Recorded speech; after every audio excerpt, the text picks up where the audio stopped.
បងប្អូនគ្រាន់តែស្ដាប់សំឡេងនិងមើលមាត់របស់នាងខ្ញុំក៏ដឹងថាឆ្ងាញ់ដែរមែនអត់បងប្អូនទាំងអស់គ្នា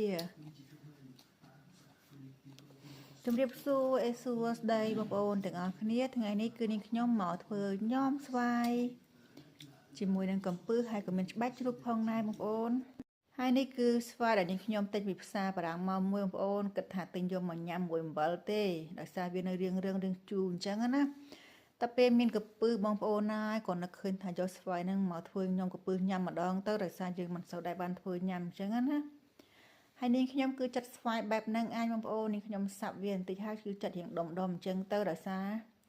ពេលយើងធ្វើញ៉ាំអញ្ចឹងទៅបងប្អូនពេលយើងញ៉ាំដាក់ចូលមាត់គឺស្រួយឆ្ងាញ់មែនតើបងប្អូនហើយគឺវាអត់សូវវល់ពេកទេ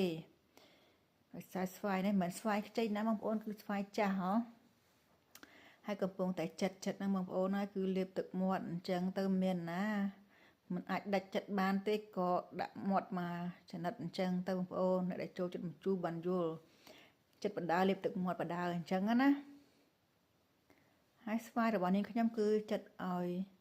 ហើយទៅបងប្អូនហើយនាងខ្ញុំក៏មករៀបចំគ្រឿងដើម្បីធ្វើញ៉ាំមានដូចជាស្បែកជ្រូកកពឹសស្វាយជីខ្ទឹមក្រហមម្ទេសហើយនិងសណ្តែកដីផងដែរបងប្អូនឥឡូវនេះគឺនាងខ្ញុំមករៀបចំធ្វើញ៉ាំបងប្អូនមានដូចជាទឹកត្រីស្ករសក្រូចឆ្មាម្ទេសខ្ទឹមជាមួយនឹងទឹកប្រហុកបន្តិចផងដែរបងប្អូនហើយជាពិសេសជាមួយនឹងសណ្តែកដីបន្តិចទៀតអញ្ចឹងទៅអូយឈ្ងុយឆ្ងាញ់មែនតើហើយនេះខ្ញុំក៏បន្ថែមជាមួយនឹង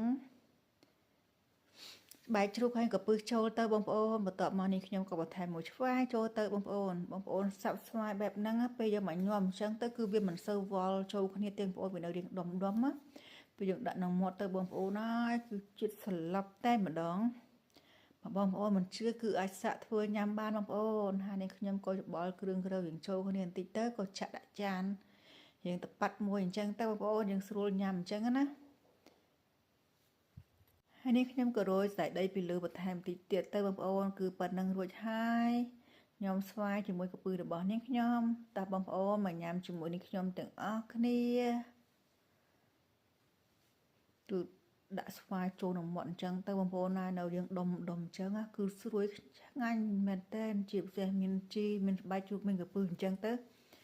គឺរឹតតែឆ្ងាញ់ទេបងប្អូនហើយនេះខ្ញុំអង្គុយមើលបដានេះគឺលើបទឹកមាត់បដាហាងបងប្អូនហើយក៏អរគុណបងប្អូនទាំងអស់គ្នាសម្រាប់ការស្ដាយនិងចូលចិត្តកុំភ្លេច like និង share វីដេអូរបស់នាងខ្ញុំម្នាក់មួយផងណាជួបគ្នានៅវីដេអូក្រោយទៀតជម្រាបលាសុខសប្បាយបងប្អូនទាំងអស់គ្នា